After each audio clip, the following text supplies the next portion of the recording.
I won this crashed Lamborghini Urus for 150. 150? And I plan to give this away to a work colleague. As you know, buying a crash damaged car is a huge risk. Is this car too good to be true? Or is there something a lot worse that we don't know about? Oh shit. Or is this car a steal? Oh, so that's fine. The average market price for this car is around £1,300. Can we get it back on the road for less than that? Hopefully at the end of this video we can hand the keys to my work colleague, but that's obviously if we can fix it. The car has been categorized as Cat S, which is structural, but looking at the car from the outside, I can't see anything that bad apart from the front bumper being pushed in and the front fender being bent, which does worry me a little bit because no one else bidded on it. It's also got a couple of dents here and some damages on here as well. This is a bit wonky. Obviously, with it being a 2006 car, the interior is a bit run down, like the interior cloth. Some of the corners have started to peel away and a lot of the dials have started to crack. But other than that, I can't see anything too bad. I guess we won't really see the real problem unless we take the front bumper off. So now that the garage is finally finished, somewhat finished anyway, we can bring the car in and we'll deal with it inside. If you wanted to see the garage update, by the way, I've got videos on that.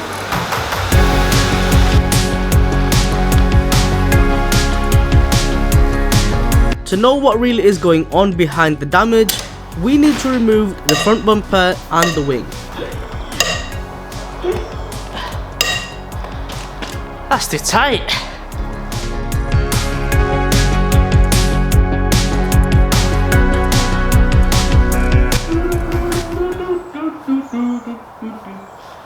Let's take the headlight off first.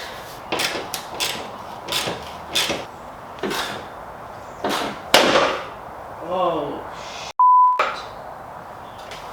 We've just snapped a bolt. Brill. The headlight does not come off first, although the order of which I take things off wouldn't have stopped that bolt from snapping. The wheel arches had to come off first, allowing me access to the two bolts holding the wing and the bumper.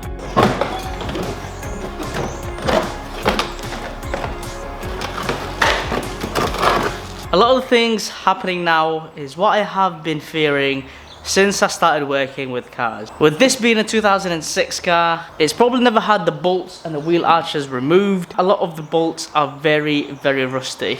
We've already had a bolt snap on us, which I don't even know how I'm going to deal with. I then did the same on the other side. With a bit of cleaning, this car had collected so much mud it looked like it had been off-roading. Because the wing had been pushed in, I couldn't get access to the two bolts holding the bumper. I had to hammer it out so I can get my ratchet in there.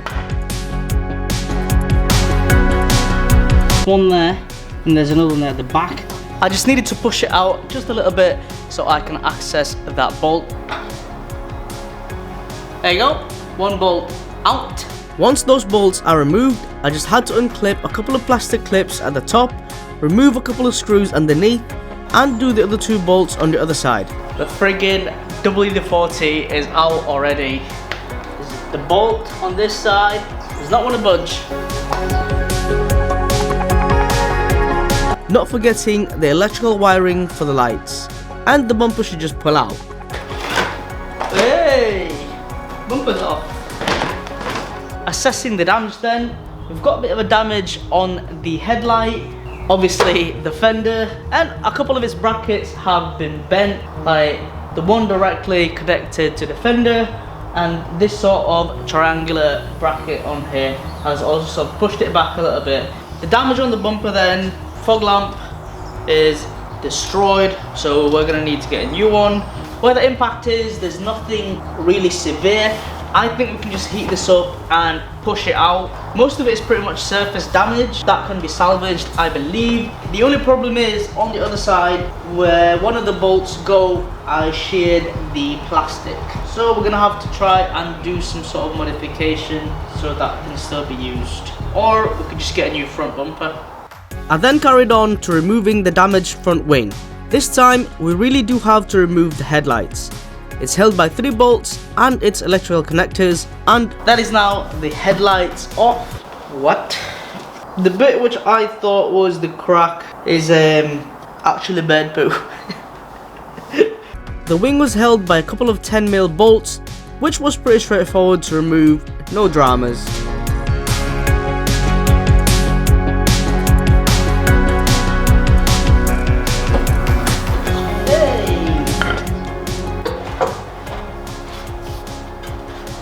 I mean, as you can see, there's not a lot of damage on the structure.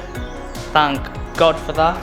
I then gave the bent brackets a couple of taps to try and straighten it out. This is the first time I have ever done this sort of repair. A lot of the things that I do is pretty much a trial and error. So if you have any tips and advice for me, let me know in the comments below. That's looking a little bit better already. No problem, brother, no problem. I tried to straighten the areas as best as I could. But the reality is I'm never going to be able to bring it back to brand new quality unless I remove the bits and weld new ones. So this will do for now, and here is the final result.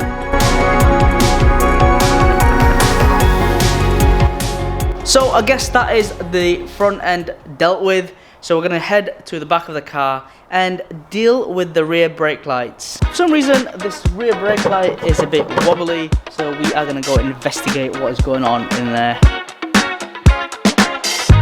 My suspicion is that one of the brackets holding the rear light has snapped off, causing it to wobble. I started removing the plastic trims behind the lights to see if I can remove it, only to find out I only needed to remove the 2 screws in front of it. Bruh. This seems like a pretty straightforward fix. One of the clips that is holding this has broken off. There's a clip there, which should go around here. Should go on here.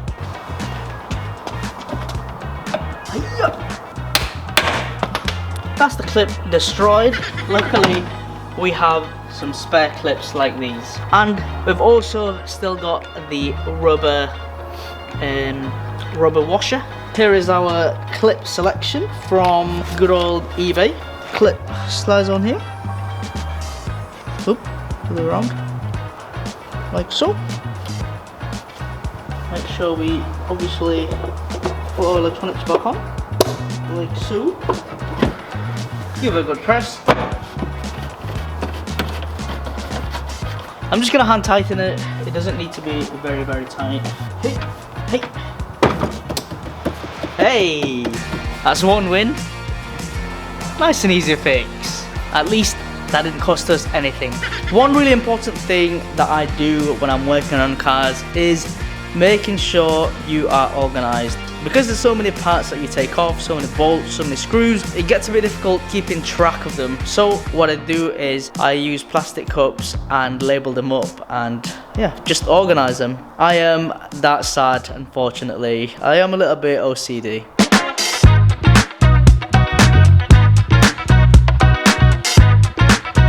You know what would be nice? Having another pair of hands to help me out when I'm working with a car. Would it not be nice to have a clone of yourself? Hey, you alright? Did anybody ask for some help? Could you please grab some parts for me while I get on with the interior of this car? Yes, certainly, I can definitely do that for you. I would highly appreciate that. Right then, I should get on with it. I'll catch you in a bit. See you soon. So while the twin goes to grab some parts, I get on with the car's saggy interior cloth. First, I take off the door card. Door cards are usually pretty easy to remove. A bolt just needs to be removed and the rest are retaining clips. We have brought the door card inside the house because it is absolutely freezing outside. I have actually bought a sort of suede fake Alcantara material straight from Guangdong, China. I'm not going to do the whole thing, I'm just going to do this bit to try and bring the door card back to life. I think it was £5 for a 30cm width roll, and this is about 1.5 meters long. But yeah, not too bad. It took about 2 weeks to arrive though, but that should be all good. Let's get to it. I started by removing the old cloth. This had started to crumble and it also didn't smell good, but luckily for me, it came off as one piece and it didn't leave glue residues.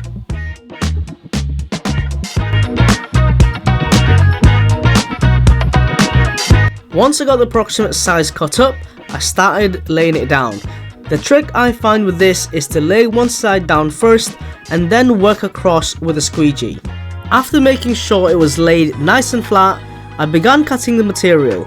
I used a couple of my wrapping tools to help me tuck the edges in.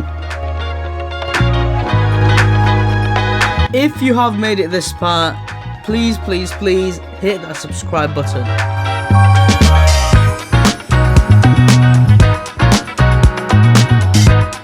So that is the driver's side finally done. It is looking 100% better. Just from the texture, it's already looking a lot more modern. It doesn't look faded, it's not peeling. It did take a little bit of time just trying to cut it precisely so I don't cut into the main body, but other than that, once you get the hang of it, it is pretty straightforward. Right, we found our donut car. Here it is, black Nissan Micra. So we're gonna take all of Headlight's.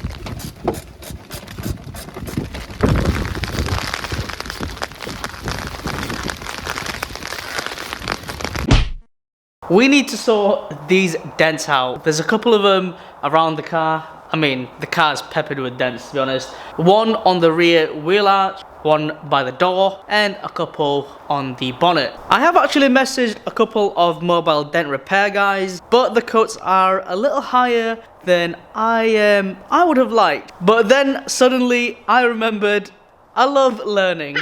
So I bought myself a paintless dent repair kit from eBay for about £50. We are gonna do some learning today and sort these dents out ourselves. I'm gonna start with the bonnet because this has the least dents. I can see 2 dimples here, which we should be able to go in underneath and push it out. But how wrong was I? No matter how hard I tried, I could not see any difference in the dent. I tried using different tools. I used the rod, but that didn't work. I also used the puller, but that didn't seem to do anything as well. I did end up moving onto another area, hoping it would be easier. Again, I used the rod and then moved on to the puller, but no progress made. I'm aware that this sort of skill takes months to master. I was hoping to be able to repair the dent myself, but with this being my first time doing it, I also prepared for failure. I think it might be time to get the body filler out. I mean, this is still pretty dented and I can't get an access underneath, so I don't know. Yeah, I might as well just get the body filler out and just fill these, to be fair. I was trying to avoid using the body filler, but it seems like we're not going to have a lot of choice. Right, I've just brought this headlight inside the house because we might be able to salvage this headlight to save us a bit of money. This type of headlights, especially because it's got a motor inside, cost quite a little bit. So we might be able to salvage this one. So we will only need to buy the passenger headlight. But first, I'm just gonna put some gloves on because these are pretty nasty, apparently. The only thing broken with this headlight is the bracket. To reattach the broken bracket, I am going to be using JB Weld plastic putty. Hopefully this will give it some structural support once it dries. You pull a piece off, knead it, and form it to the required shape. And in 20 minutes, it pretty much hardens. That is the little piece of plastic JB welded. It's already been a couple of minutes and it's already pretty solid. As we leave it for longer, this should harden a little more. It looks a bit funny right now, but we can sand that down and also paint it. Now it was time to put our refreshed door cards back. I didn't put this back right away because we needed access when we were pulling the dents, but that's now not needed.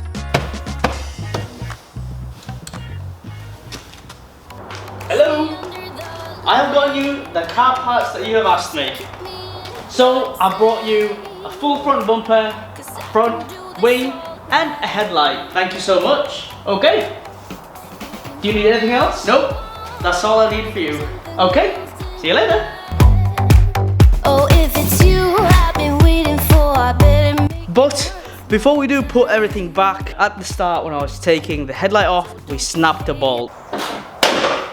Whoa. So we are gonna have to deal with that first. I actually bought a bolt extractor tool to try and retain the thread, but the bolt was just too rusty to rescue. I decided to just drill the hole out and use a replacement bolt instead. That out of the way, I gave the engine bay a quick vac and got onto attaching our new parts. I started with the wing first and then we'll work our way back. I initially just made sure that the wing was screwed on and tightened it when I was happy with the panel gaps.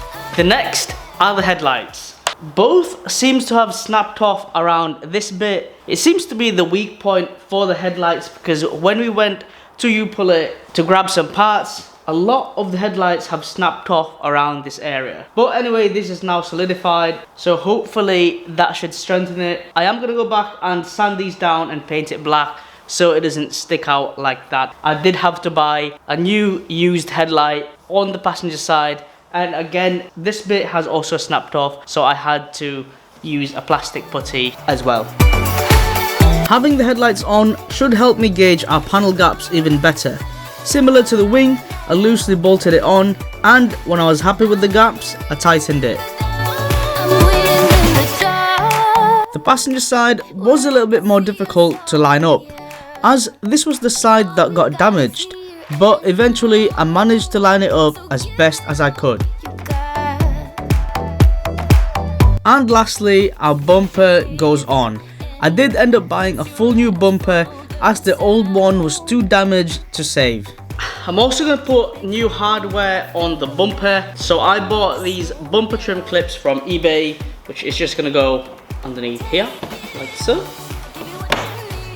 We just had to bolt the bumper to the wing and we are on the home stretch.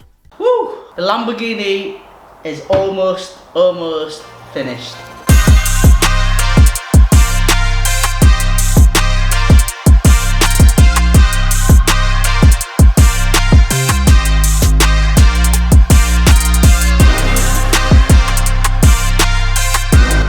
The Lamborghini Urus is finally looking so much better than it was. I say we actually got on with that rather quickly. But that is all the time that we have for now. I hope you have enjoyed this video. Keep an eye out for part 2 because we are going to be handing the keys to my work colleague and hopefully we'll see his reaction. So thank you so much for watching. I hope you have enjoyed this video. Please don't forget to hit that subscribe button. It will mean a lot to the channel. It will allow me to do more things like this. It would really help me out a lot. So please hit that subscribe button, drop a like, drop a comment, and yeah, I guess I'll see you in the next one. So we are now in U-Pull-It. Got my new vest on. Let's go. It's it down. What can we do? We're here now. Might as well. It's so bad. It's so cool.